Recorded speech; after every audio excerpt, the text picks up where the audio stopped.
Frères et sœurs, aujourd'hui, nous célébrons donc la naissance de Saint Jean-Baptiste. Nous le savons, c'est le cousin de Jésus. Nous savons qu'il y a 6 mois de différence d'âge entre Jésus et lui. Mais ce que nous savons aussi, c'est que ses parents, Zacharie et Élisabeth, étaient des personnes âgées qui vivaient dans la honte. La honte, la honte. Et priant un peu la naissance de Saint Jean-Baptiste ces dernières heures, si je peux dire cela, j'ai pu prendre conscience que Dieu ne laisse personne finir sa jour sur la terre dans la honte.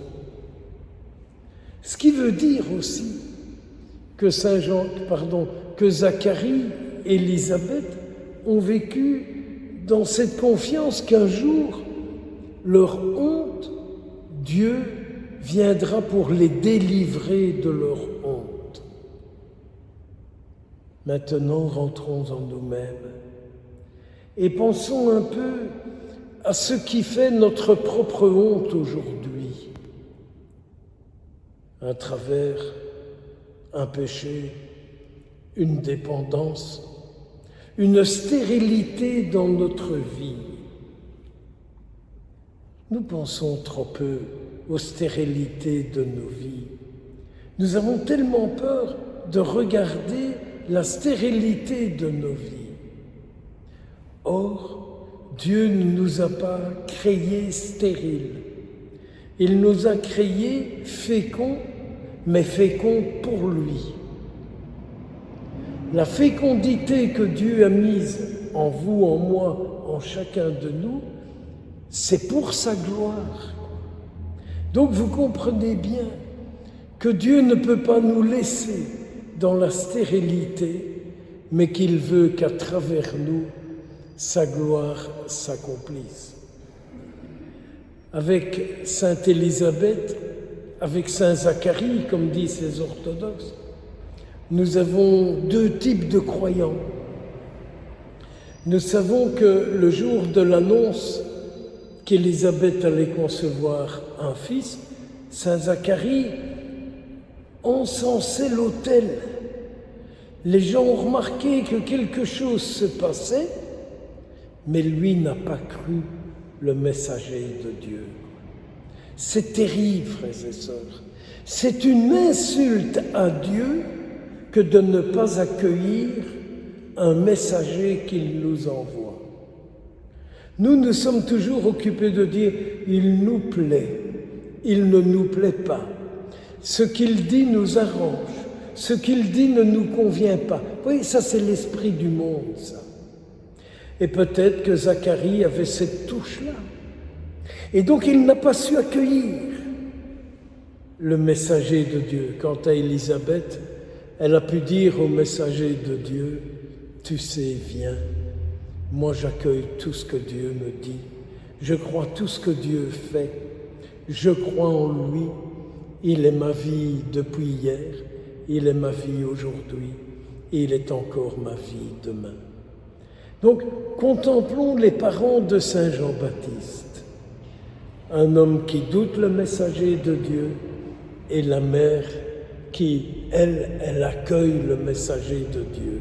Et il se rend compte que Dieu lui envoie quelqu'un pour la délivrer de sa honte. Les messagers de Dieu ont pour mission de nous délivrer de ce qui fait notre honte. Vous connaissez le mystère de la visitation avec la Vierge Marie, et nous nous retrouvons aujourd'hui à ce qu'on appelle le jour de la circoncision de Saint Jean-Baptiste. Et tout le monde est là. Beaucoup de curieux, mais beaucoup de curieux, mais beaucoup de curieux. Ils sont venus voir qui était cet enfant, et ils se sont dit, mais qu'est-ce qu'il va devenir? Mais un enfant qui est accueilli parce que c'est Dieu qui le donne, parce que c'est Dieu qui le veut. C'est Dieu qui le fait grandir. Et je m'imagine les langues des voisins et des voisines qui seront occupés de dire des vieux parents. Comment pourront-ils faire grandir un enfant? Des vieilles gens, quoi. Ils n'en ont peut-être plus l'âge, ils n'en ont peut-être plus la force, ils ne sont peut-être plus du monde d'aujourd'hui. Qu'est-ce qu'il va devenir, ce gamin, quoi? Mais Élisabeth est confiante et elle sait qui est à l'origine de cette vie de Saint Jean-Baptiste.